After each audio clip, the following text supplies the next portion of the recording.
Tonight on The Buzz, we start by looking at how different production companies handle changes in technology. Then, we celebrate production excellence with the Frame.io Masters program and its first winner. We begin with Mark Harrison, Managing Director of DPP, about a new survey they just finished studying how production companies handle technological change. The results may surprise you. Next, Executive Producer Aaron Semmel illustrates how technology impacts storytelling and why the more things change, the more they also stay the same. Next, Emery Wells, the CEO of Frame.io, presents their new Masters series, a celebration of the best in production, and announces their first recipient, Mark Toia. Then we talk with Mark Toia about how he got started in production, what intrigues him about production today, and his thoughts on creating a compelling commercial. All this, plus James DeRuvo with our weekly DoddleNEWS update. The Buzz starts now. Since the dawn of digital filmmaking, authoritative, one show serves a worldwide network of media professionals, current, uniting industry experts, production, filmmakers, post-production, and content creators around the planet. Distribution. From the media capital of the world in Los Angeles, California, the Digital Production Buzz goes live now. Welcome to the Digital Production Buzz, the world's longest-running podcast for the creative content industry, covering media production, post-production, and marketing around the world. Hi, my name is Larry Jordan. When we first created the show, we called it Catching Up. But as we started researching this and meeting with our guests, we realized that none of them are standing still. So our show evolved into a look at how changes in technology affect production. And this led to some fascinating interviews. As you listen, think about how technology affects your business and, even more importantly, where technology doesn't. Mark Harrison makes a good case for coping with change, while, for Aaron Semmel, technology doesn't really change the basics of storytelling. Then Emery Wells and Mark Toia take us deep into the world of production, collaboration, storytelling, and commercial success. It is a very interesting show tonight. Before we start, though, I want to invite you to subscribe to our free weekly show newsletter at digitalproductionbuzz.com. Every issue, every week, provides quick links to the different segments on the show, plus articles of interest to filmmakers. Best of all, it's free and comes out every Saturday morning. And now it's time for our DoddleNEWS update with James DeRuvo. Hello, James. Happy Thursday, Larry. A wonderful Thursday to you. Summer is almost over. Fall is looking exciting. And what is the news? Thank heaven summer's almost over. First off, this could be good news, could be bad news for Adobe users. Adobe has announced that the next fall version of Creative Cloud, which will be released in October, maybe even at IBC next month, is going to break support for Windows 7, Windows 8.1, and even some versions of Windows 10. So in order to use the next version of Creative Cloud and take advantage of all these new features that they're going to announce, you're going to have to update to the current version of the Windows 10 operating system. In addition, if you're a Mac user, you're going to need to have Mac OS version 10.12 Sierra or above, as Adobe supports the three most recent versions of the Mac OS. Current versions of Creative Cloud will still run as is, so you won't have any problems there if you choose not to upgrade. But if you want to get that most recent version, you're going to have to upgrade to the most recent version of Windows 10. And also, if you're running on an old computer, you may have to get a new computer too. James, what's Adobe's thinking about this? Adobe says that in order to offer several new features that most members have been wanting in Creative Cloud, the post-production suite will have to eliminate support for those older legacy versions of Windows and Mac OS. But this is really nothing new, as the fall 2017 update of Windows also abandoned earlier versions before Windows 7. But what's interesting is that any Windows 10 updates before version 15.11 and 16.07 will not be supported. And there was a recent version of Windows that the creators update that was very problematic for a lot of Windows users. So when you update, make sure you get the right updates. Okay, that's Adobe. What's our second story this week? I don't know if you've noticed, but camera companies are getting into creating their own media cards. Not being satisfied to rely on third-party media card companies to continue support of the XQD media format, Nikon has decided to get into the media card game with their own brand. But I mean, this is nothing new because Sony has been making their own media cards for years. And recently, they announced a new tough specification with a design that is dustproof, waterproof, and shockproof, with the SD card's flash memory literally fused into one solid plastic form. There's no air gaps at all, and it's supposed to be extremely durable. And they actually had it in water for 72 hours at 5 meters, pulled it out, dried it off, and stuck it in a deal, and it read perfectly fine. Also, it'll be the fastest card on the market with read-write speeds of around 300 megabytes per second. So does it make sense for camera manufacturers to create their own camera cards? Well, I think it does if you want to maintain control of your own destiny. If you're going to be designing your camera around a certain media card format, it could be disastrous if a third-party media company goes out of business or decides to discontinue that model. You know, when Lexar went out of business, there was only one XQD card manufacturer, and that was Sony.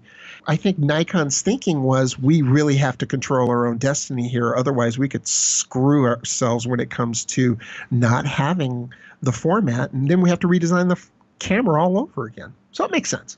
And what's our third story this week?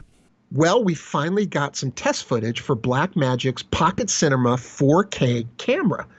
The test footage was shot in a Canadian forest, and it shows really how well the camera's 13 stops of dynamic range performs in dark shadows and bright ambient light. And there's also a clip that displays a wide range of skin tones with a wide variety of actors. So, they look really nice. The test footage is really good. Tell me about the camera itself. It's been a while since anybody's really even talked about it because it's been very on the down low, but it was introduced at NAB in April. The Blackmagic Pocket Cinema camera has a 4/3 micro 4/3 image sensor, 5-inch touchscreen, dual native ISO up to 25,000, and 13 stops of dynamic range. This is a long overdue upgrade, and I think Blackmagic has rewarded fan patience with a great version 2 of a popular one-and-gun camera. It'll ship in September for $1,295. Well, let's see. We've talked about Adobe and Nikon and Blackmagic Design. What other stories are you following this week? Other stories we're following: Nikon's new full-frame mirrorless cameras are so popular, the company felt they had to apologize for not making enough of them. They're also working on a pro version of the full-frame mirrorless design, which will rival their iconic D5 DSLR. And we also asked the question, though, should you really be going mirrorless? There are some things you should know before you list your old gear on eBay. That's what we're working on. What's tonight's show about, Larry? Well, tonight we're looking at two different subjects: how production companies deal with changes in technology and celebrating excellence in production itself. We discover that there's a difference between how smaller and larger production companies deal with change. Yeah, I can imagine that larger companies have a harder time with it than smaller companies do. In fact, that's true, and our lead guest, Mark Harrison of DPP in London, has done a survey that talks about how different production companies deal with change, and it is a fascinating interview. Well, I look forward to hearing it. I look forward to presenting it. James, where can people go to learn more about these and other stories this week? All these stories and more can be found at DoddleNEWS.com. And James DeRuvo is the editor-in-chief of DoddleNEWS and joins us every week. I'll see you next Thursday. See you next Thursday.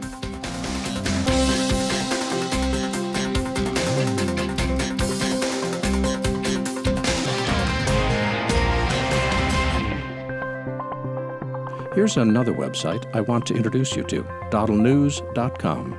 DoddleNEWS gives you a portal into the broadcast, video, and film industries. It's a leading online resource presenting news, reviews, and products for the film and video industry. DoddleNEWS also offers a resource guide and crew management platform specifically designed for production. These digital call sheets, along with their app, directory, and premium listings, provide in-depth organizational tools for busy production professionals. DoddleNEWS is a part of the Thalo Arts community, a worldwide community of artists, filmmakers, and storytellers. From photography to filmmaking, performing arts to fine arts, and everything in between, Thalo is filled with resources you need to succeed. Whether you want the latest industry news, need to network with other creative professionals, or require state-of-the-art online tools to manage your next project, there's only one place to go: DoddleNEWS.com.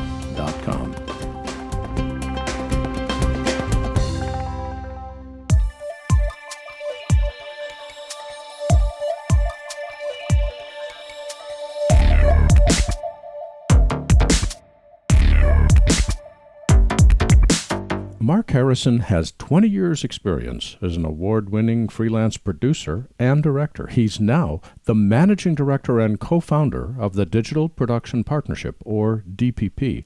This is an international business change network for media companies. Hello, Mark. Welcome back. Hi there, Larry. Great to speak to you again.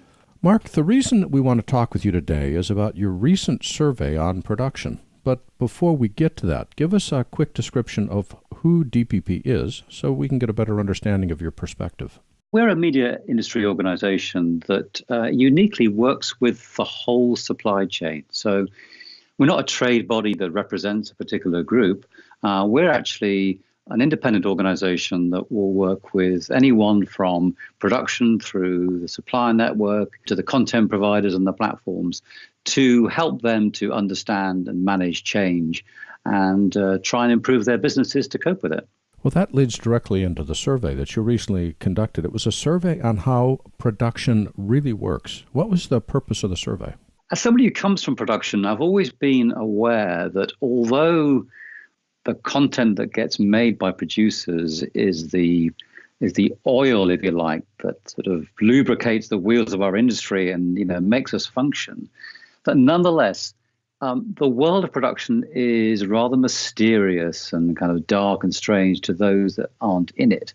And generally speaking, particularly amongst technology suppliers and service providers, there's a really poor understanding of the culture of production, what production does and how it works.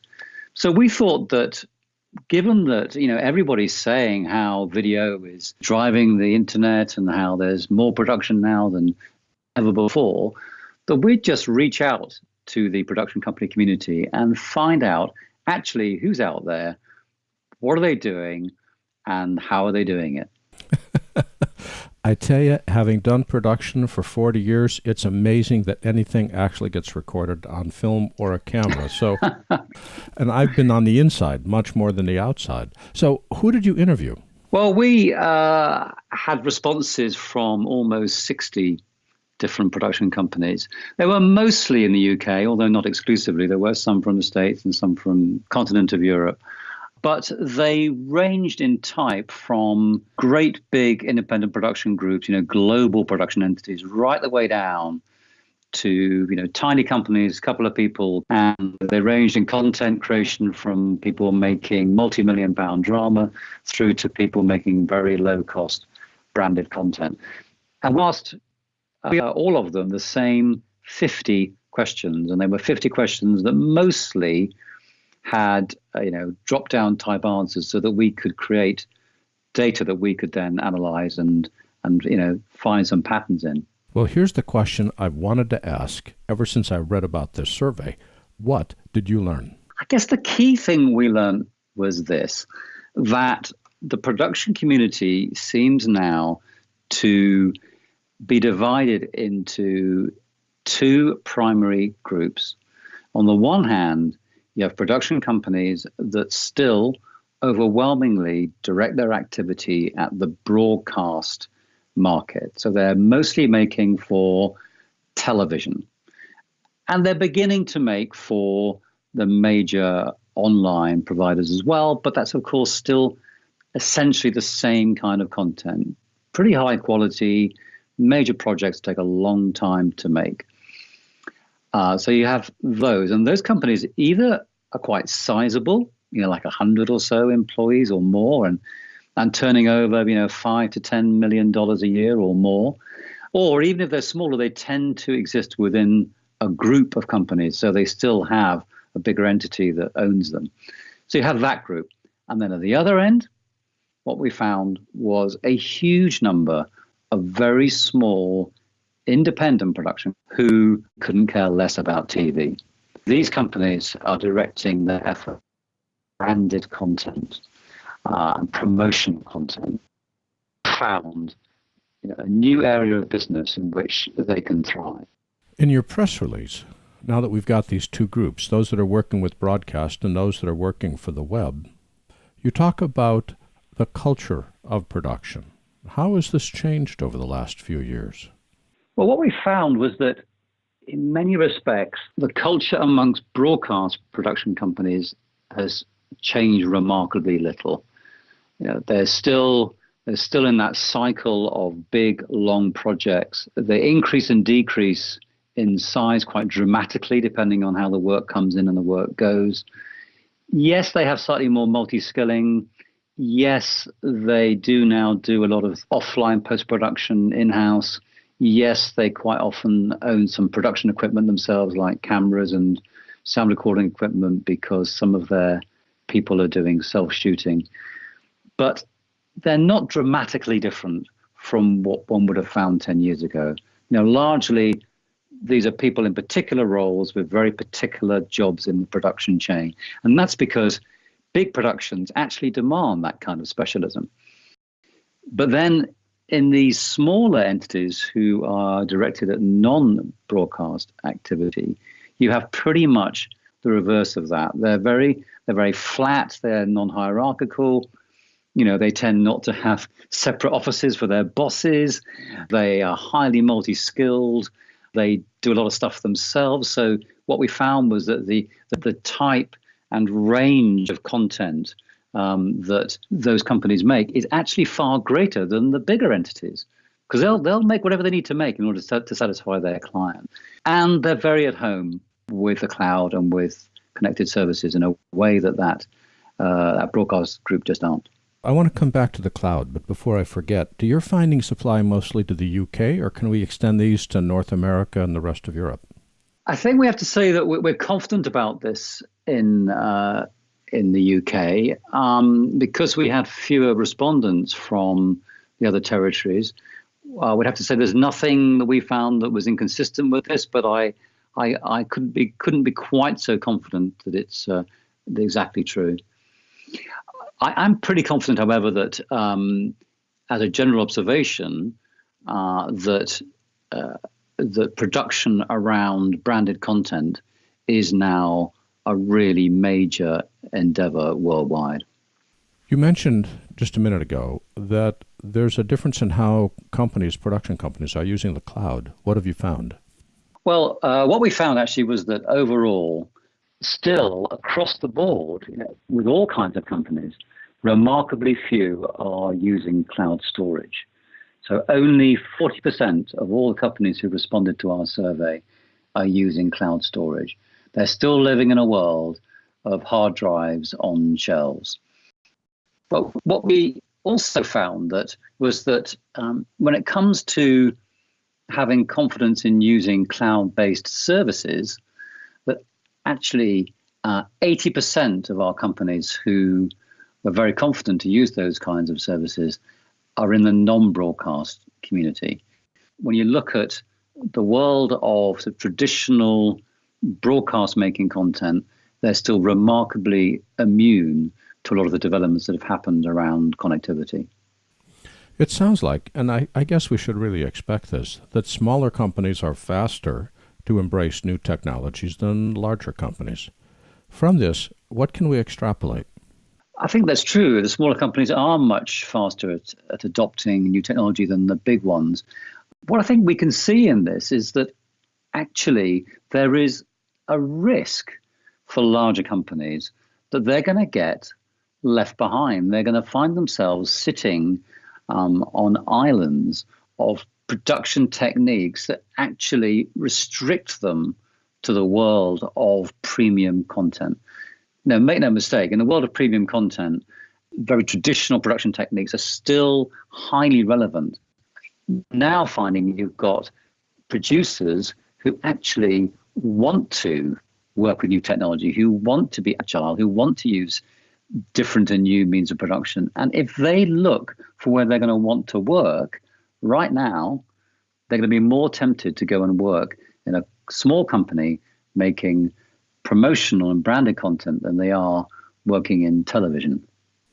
What's DPP going to do with the findings of this report? Well, we're sharing them with our membership, and as you can imagine, it's causing quite a lot of interest. And the next stage for us, I think, will be to go on and actually look further into this this branded content production group, because there's a really interesting sort of bigger industry question emerging here, which is, are these companies that have grown up making branded content going to begin to invade the territory of the traditional operators, or are we going to see the two worlds remaining remarkably separate? Because if we do see them start to invade some of that traditional territory, then I think for perhaps the first time we could begin to see some fundamental changes in the way that production actually works. That is a fascinating report. I guess it's not surprising, but it's nice that it's quantifiable. Yeah, exactly. That's exactly it, Larry. Yeah. I mean, a lot of these things we sort of expected, but to be able to actually express it in numbers is very satisfying. And no one's done that before, as far as I'm aware. Mark, for people that want more information about DPP or want to become a member, where can they go on the web? They can go to our website, digitalproductionpartnership.co.uk, digitalproductionpartnership.co.uk. That's all one word with no spaces, digitalproductionpartnership.co, not .com, .co.uk. And Mark Harrison is the managing director of DPP. And Mark, thanks for joining us today. Thanks so much, Larry.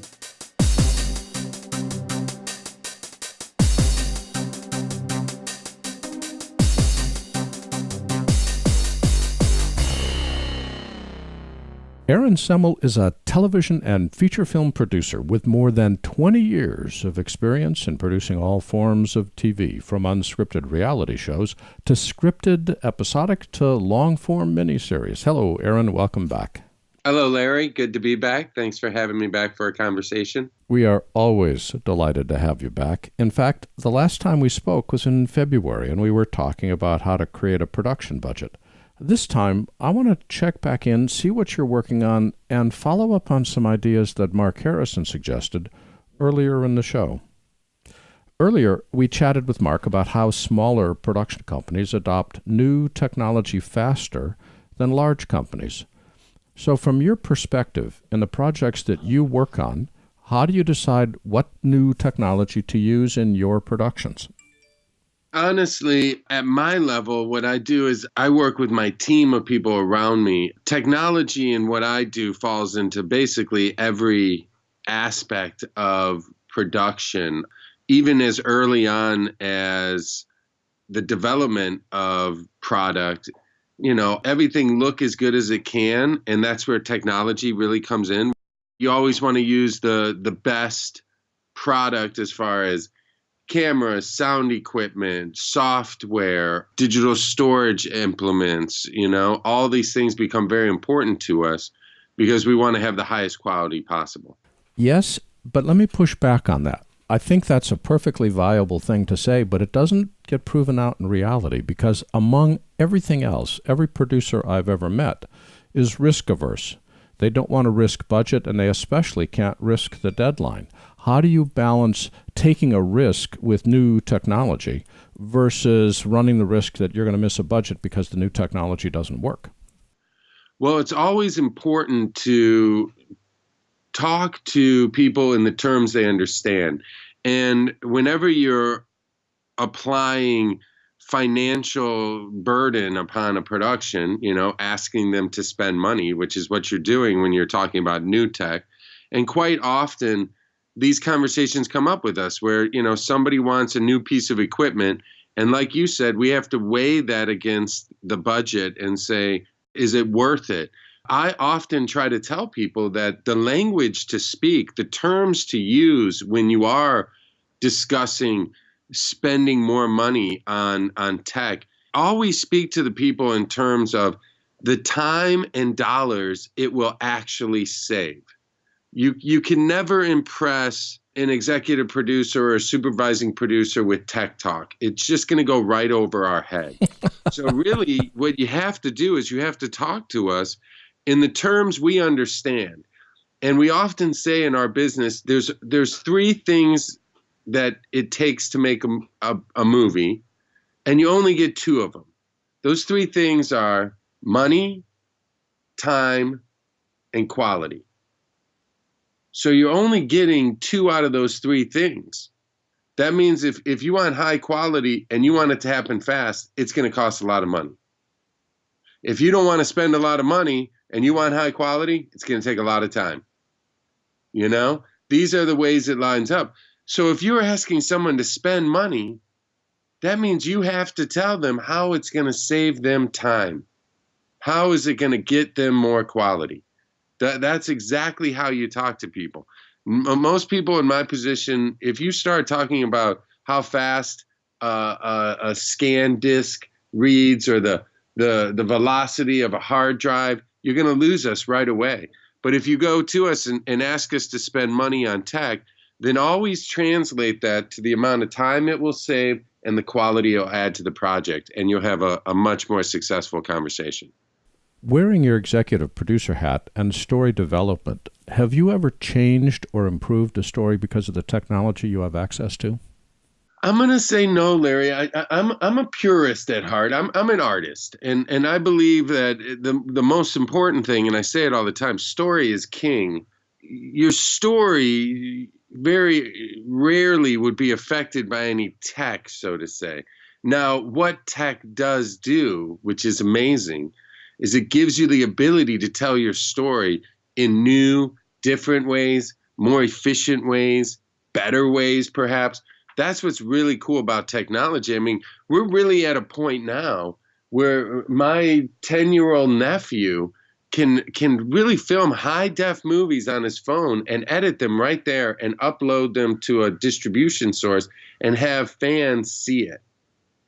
That's amazing technology. When I was 10 years old, I had to hook two VCRs up with some AV cables and have to, run a synthesizer through it for sound effects. I mean, it was a long all-day process. You know what I mean? I do indeed. I remember my first portable video required a $2 million remote truck and a crew of 5 to be able to take a single camera on the road. Exactly. Seeing as you're focused on storytelling, what current projects have captured your attention? I'm a bit of a Renaissance producer. I say I'm lucky. I basically get to do whatever I want.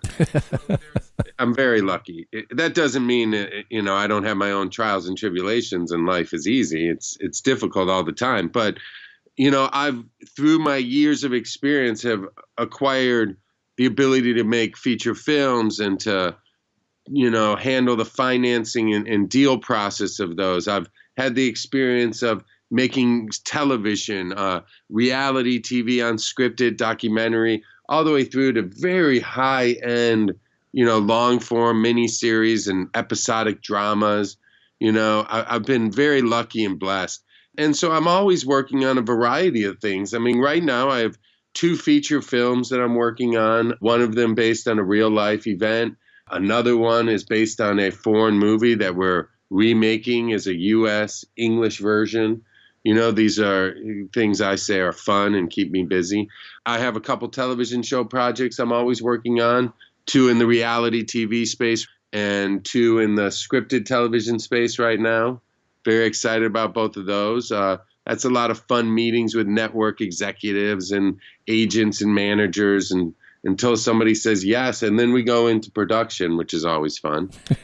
I'm also currently, in the last year, I got involved a lot in branded content, and I'm working in a digital branded content campaign with Toyota, which has been very exciting. It's a new territory, and I always like doing new things. So.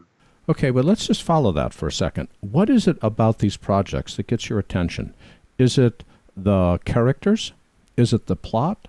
Is it the story? What hook is it that you require to even pay attention? Nowadays, it needs to have everything and anything going for it. I mean, it is really a competitive marketplace right now. There are more places for us to sell and distribute our product. Quite possibly, I mean, let's just talk about television. Think about how many outlets there are now making high-quality scripted television right now. There's dozens and dozens of them now. The whole digital platform, I mean, you can make stuff now, put it on YouTube. So because of that, I always look for, again, story is king for me. So I always look for a well-grounded story that makes sense, that's real in the world it creates. It could be a fictional, made-up fantasy realm, but as long as the story is true and the emotions that come out of it are real, that's number one I look for. And then there's a wide variety of things that spawn off of that. The first question after that is I ask, who is the audience? Who is this project speaking to? And what's really cool about these days and age is I often look at projects before I decide if they're going to be a movie, a TV show, a digital platform, a branded entertainment thing. I often will look at a project, and if the story and elements of that project capture me, I'll figure out a place to put it. I'll figure out a television network or a feature film company or a digital outlet. There are so many places that now the story really dictates where it's going to go to by saying, who's the audience? Who is this speaking to? And then, of course, I look at the elements involved, the characters, any attachments, actors, any marketability. In my business, at the end of the day, we always have to sell somebody else all the way through to end up having to sell the audience to come see it. So, I always look for things that will help us along that journey, a fancy name perhaps, or some type of marketable IP around it, intellectual property, or perhaps a large brand as far as an overall theme of the project. I often say something like making a project about, it's hard to think of something off the top of my head there. But if you basically can think of a project that has an audience, what you try to do is broaden that audience as much as you can. And if there's a great story with a broad audience, then that attracts me right away.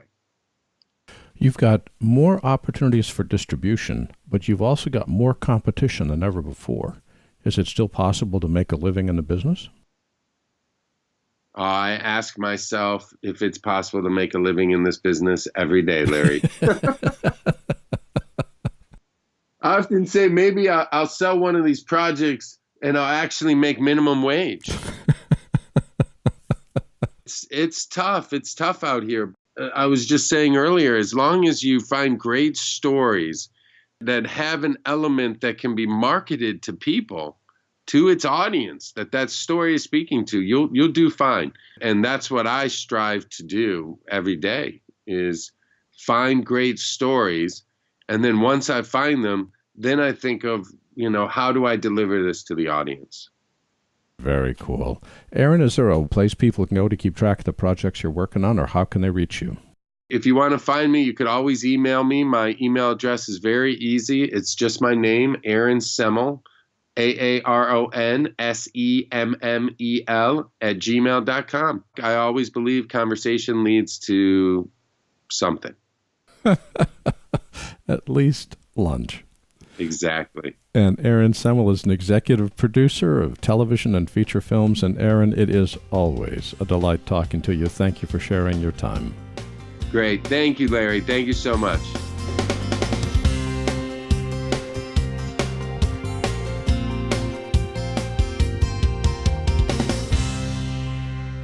Emery Wells is the co-founder and CEO of Frame.io, a video review and collaboration platform used by hundreds of thousands of media professionals and companies. Before Frame.io, Emery was an award-winning producer and self-taught visual effects supervisor. Hello, Emery. Welcome back. Hey, Larry. Thank you for having me.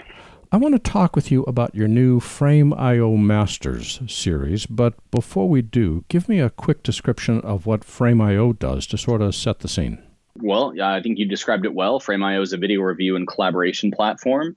We combine high-speed file sharing, work-in-progress review, and version management into one cohesive app. So you can stop uploading your work in progress to different video services and communicating via email and sending timestamped notes in an email, because that's really confusing and not the creative stuff you want to be focusing on.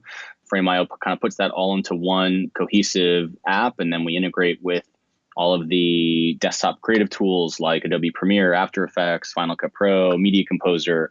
So you can actually get your feedback directly inside of your NLE, where you can take action and upload new versions and really just kind of accelerate the whole creation and feedback process. I've had a chance to work with Frame.io, and it does great work, but help me through the thinking that took you from collaboration and review to a master's series. Well, here's the thing, Larry. Before Frame.io, I was a filmmaker, and I spent 17 years in filmmaking and post-production. First and foremost, it was a bit selfish. We wanted to do something that was going to be fun for us to do. The reason that we created this, so it's a brand series. It's a brand film, our first brand film.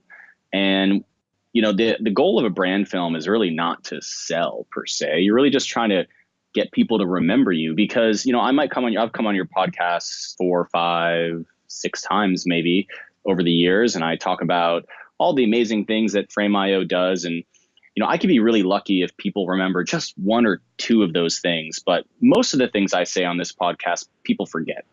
But the things that we don't forget in life are our emotions, the way that we feel. I'm sure you can remember maybe a time in your life where you don't remember the details of a particular situation, but you remember how you felt about it. Have you ever been mad at somebody and you don't remember why you were mad at them, but you know that you were mad?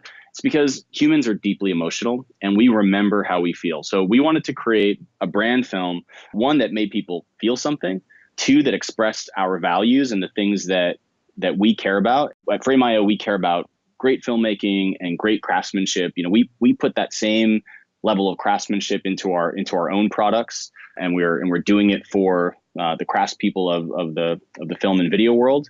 If we were another company, say we were a company like Apple, we might make a brand film that celebrates great innovators. Or if we were a company like Nike, we might create a brand film that celebrates great athletes. But at Frame.io, we wanted to create a brand film that celebrates great filmmakers, master filmmakers. And that's when we reached out to Mark Toia. Why did you pick Mark? Mark is a very, very unique filmmaker. I don't know many people like Mark. So Mark was a friend of mine, and that's one reason. But I honestly, I cannot think of one other person in the world that I know or have come across that is as talented as Mark at each stage of the filmmaking process. So Mark is a DP and director and editor and sound designer and visual effects artist. I would love to take credit for the incredible brand film that he created, but that film was created entirely by Mark and Mark alone. Now, a lot of the footage was pulled from various work that he's done over the years, and we certainly, gave Mark direction and worked with him through the process. Mark shot some original footage for it and then pulled, footage from his previous projects. He did all the editing. He did all the sound design. The sound design is amazing in this brand film. He did some visual effects. The guy is a true master. Most people, as you reach the level of talent that Mark has, you start to specialize. You start to specialize in, maybe people are good at 2 things. If you're a great director and a great cinematographer, well, that's amazing. But the higher you go, the more specialized you get. And Mark is he's a true master. He does it all at a really, really incredible level. What you did is you picked the subject, and then you asked Mark to create the film, which showcases his talent. I told Mark, I said, hey, we want to create something that is a calling card to filmmakers that would inspire a new generation that answers the question, not only why do you do this, but why do any of us do this? We wanted to really capture all the spirit and emotion of filmmaking, right? Because we all got into this because we picked up a camera or we cut something together in Final Cut and it made us feel something incredible. We suddenly had this new form of communicating with the world. And this is a passion industry, right? I mean, we didn't join this industry because it's the industry where we're guaranteed to make the most money or we can have the cushiest job. This stuff is hard, post-production is hard. Production is hard. The hours are bad, but we do it because we're passionate about the craft, the art, the storytelling. And so we wanted to create something inspirational that would just be a calling card for filmmakers. Okay, so now we've got this first one, and you are absolutely correct. The video of Mark Toia that he created that you guys have published on your master series is stunning. It's visually arresting, and you cannot not listen to it. It's just brilliant. But he's your first. What's your criteria for picking others, and what are your plans for this series? So that's a great question. I mean, this was the first, and we wanted to sort of test it and see how it goes. But we want to pick people. I think that the idea of this master series is, first, I love how this sort of played out. When I reached out to Mark, we didn't have a real solid plan of how this would all play out. But Mark really kind of did this in his own voice and his own style. It's very much a it's a film about Mark, but it's also in his style, and that creative freedom is also what made it pretty special. So I think the idea is we want to reach out to other filmmakers, and the next one might be very different. It might be in a very different style, and that's okay. We wanted to really represent that filmmaker. In terms of criteria for picking them, I don't know that we really laid it out. We want to represent true masters. It's not necessarily that, you have to have sort of worked at a certain budget level. It's just, we want to showcase people that have exceptional talent. So it sounds to me like you don't have 7 or 8 of these movies queued up, ready to go. You would be correct. We do not have them queued up and ready to go. So what's your plan? If you were to take a step back and look at this, I mean, ideally, Mark has set a high bar for anybody to follow. Yeah. What would you like? One a quarter, one a month? Do you want this to be something where it is an honor to be chosen, or is it something where you want to showcase all the different varieties of the art? What would you like the ultimate outcome to be? Not one a month. It's going to be a little bit less frequent than that. It could be a couple of them per year, maybe 3 per year or so. They are relatively large investments, and we want to let it evolve. I do want to showcase a variety of different types of filmmakers. Mark does one type of work, but there's so many different types of creators in the world. So yeah, I absolutely wanted to represent a broad range of filmmakers. Well, it is a great way to start, and for people that want more information about both the Master Series and Frame.io, where can they go on the web? They can go to frame.io, and for Masters, they can go to frame.io/masters. That website is all one word, frame.io, not .com, frame.io. And Emery Wells is the co-founder and CEO of Frame.io. And Emery, thanks for joining us today. Thanks so much, Larry.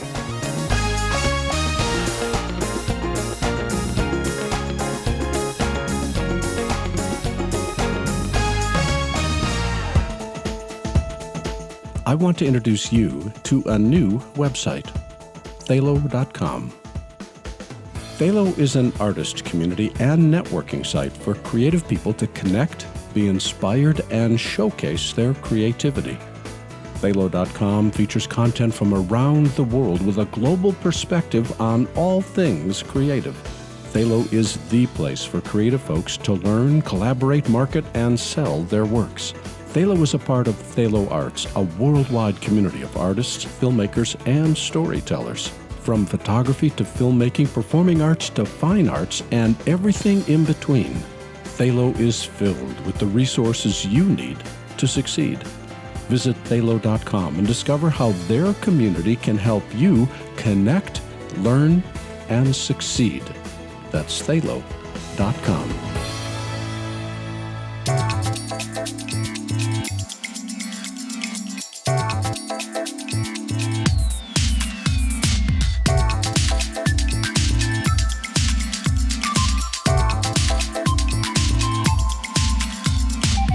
Mark Toia began working as a small-town steelworker, but he evolved into an award-winning career as a commercial photographer and director.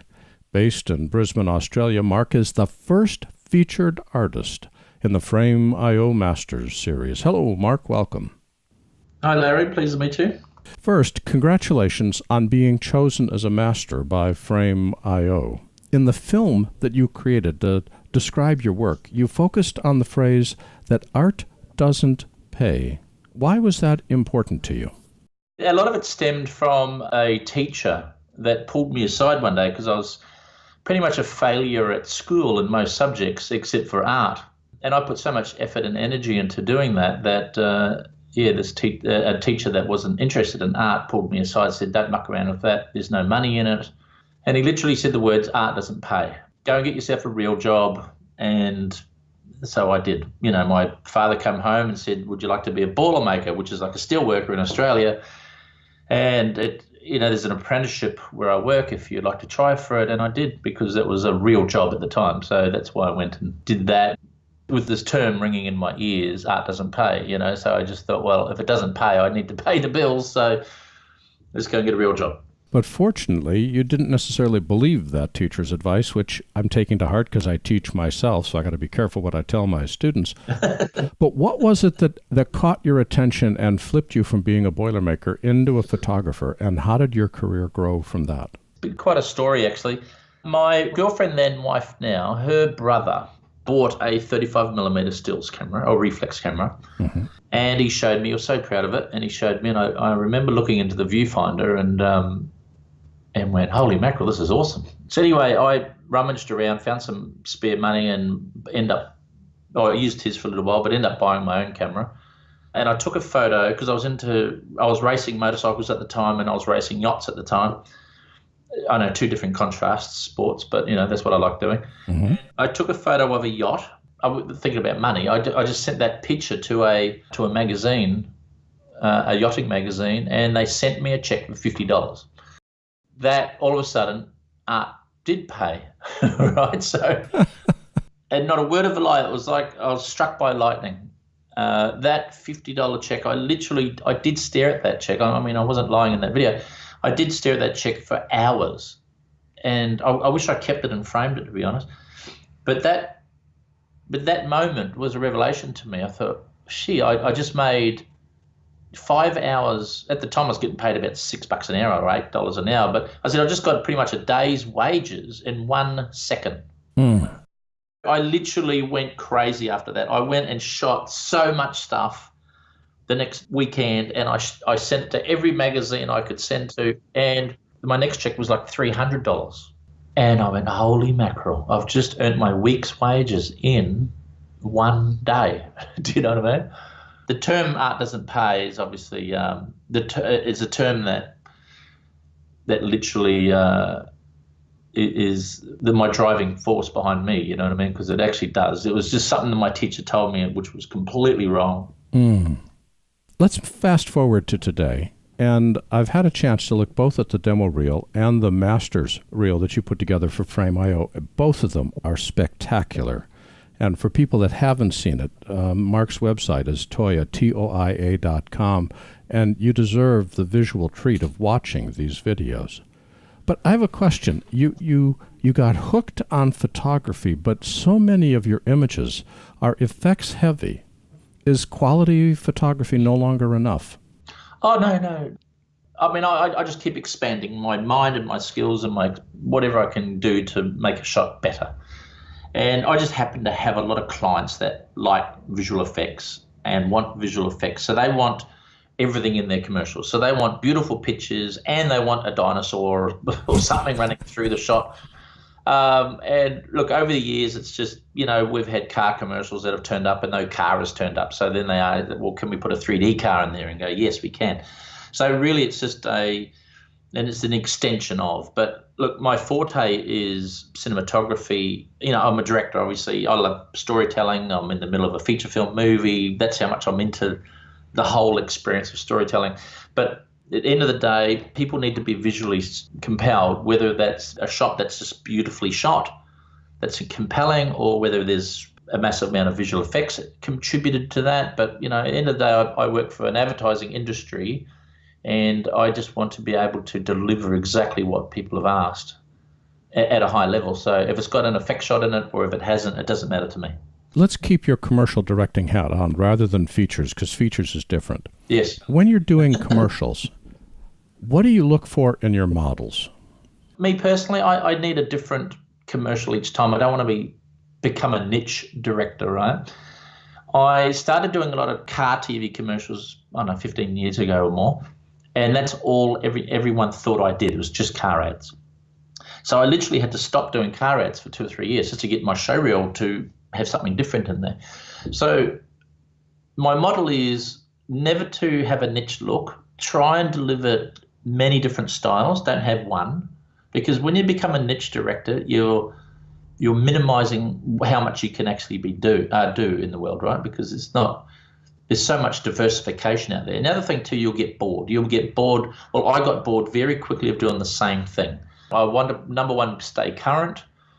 And number two, I want to break some molds and just, be a bit more of a disruptor, I suppose, from a content point of view, within reason. Obviously, I've still got to appease a client in an ad agency. So I'm still well and truly down the food chain, but I still have to deliver. And I love the smile at the end, when you play the edit for the very first time. So I think that's what fuels me at the moment.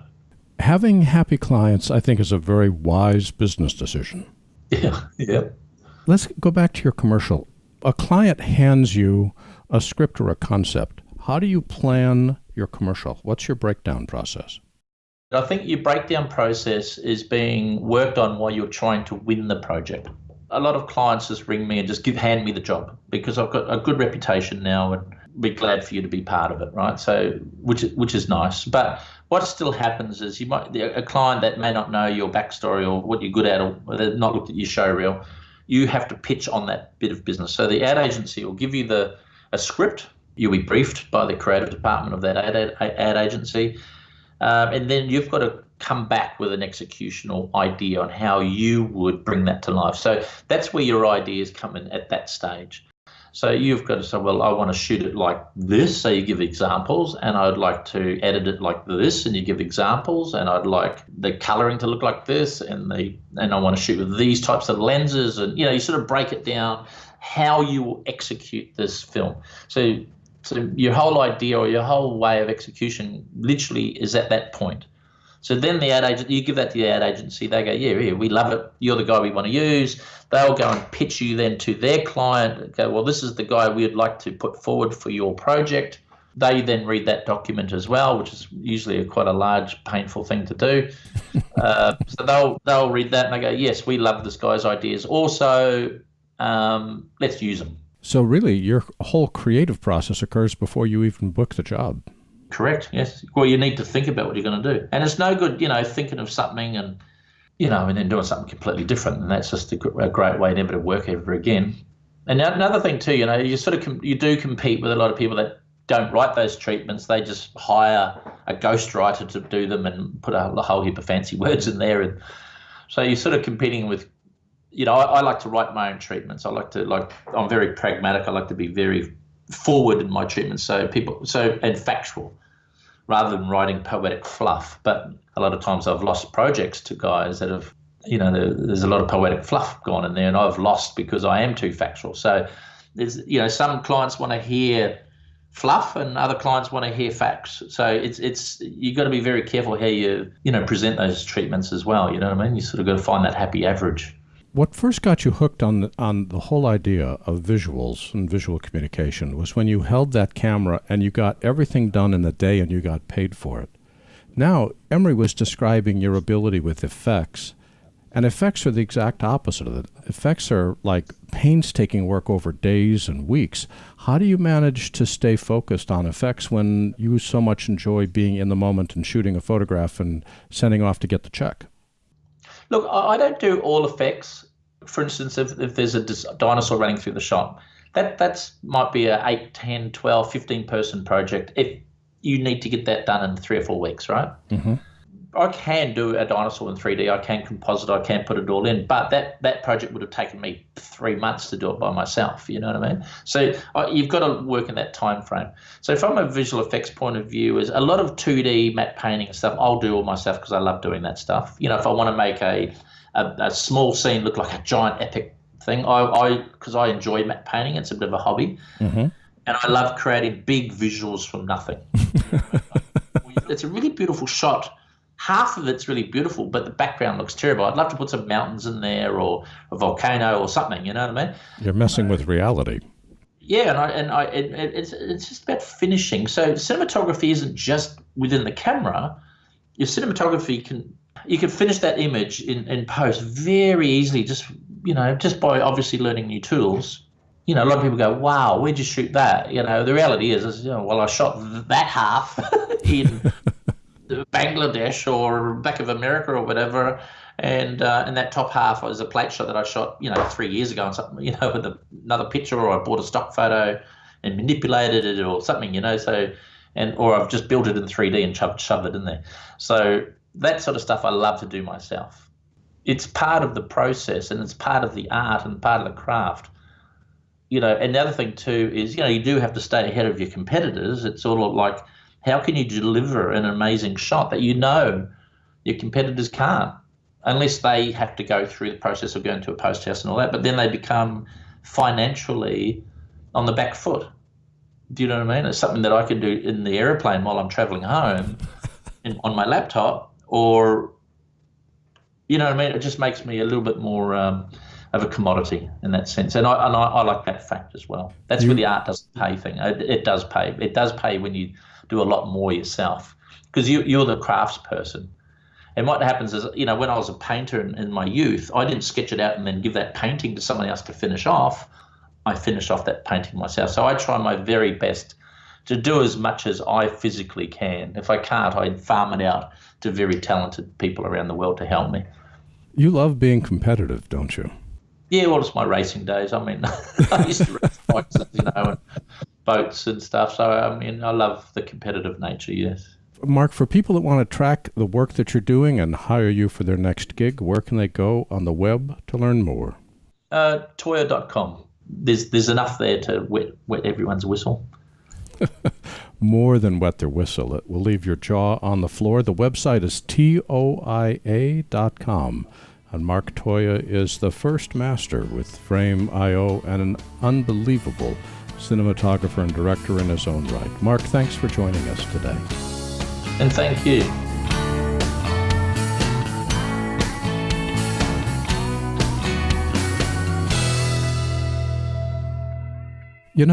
I was just thinking, as Mark Harrison's survey made clear, all of us are trying to make headway in a sea of technology. Large and small waves of change buffet us from different directions. What's interesting to me is how we respond. Who's able to ride a wave and who isn't? Aaron Semmel mentioned that the basics of storytelling don't change with technology. We're still trying to create compelling characters caught in situations that an audience will find interesting.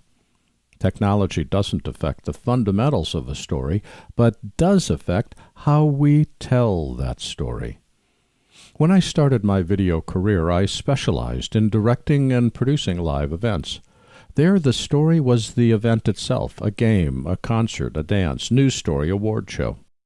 Because the story was a given, this left me to concentrate on the technology needed to tell that story, rather than invent the story itself. In creating these live events, I fell in love with the technology of media. As I got older and technology got more affordable and easier to use, new opportunities for creating and telling stories appeared. And the advent of live streaming allows me to remain fascinated by live events. That's why The Buzz and my webinars are live each week, as well as the dozens of shows that we do every year at NAB. Live brings an energy and a sense of excitement that just can't be equaled in a recorded show, whether that's live streaming or live broadcast. Technology and its impact on filmmaking and storytelling continue to fascinate me. which is why I was so interested in the DPP survey and how our guests reacted to its results. Just something I'm thinking about.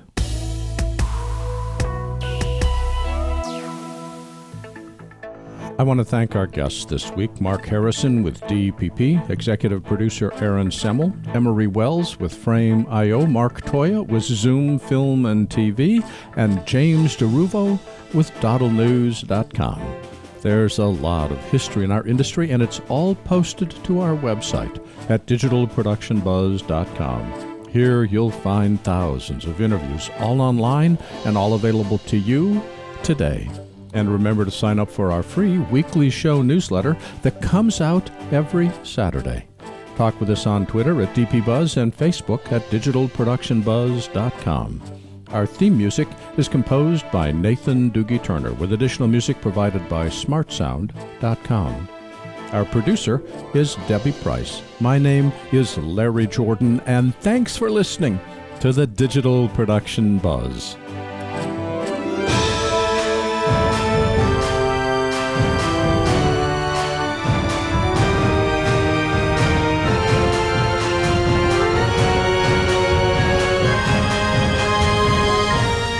The Digital Production Buzz is copyright 2018 by Thalo LLC.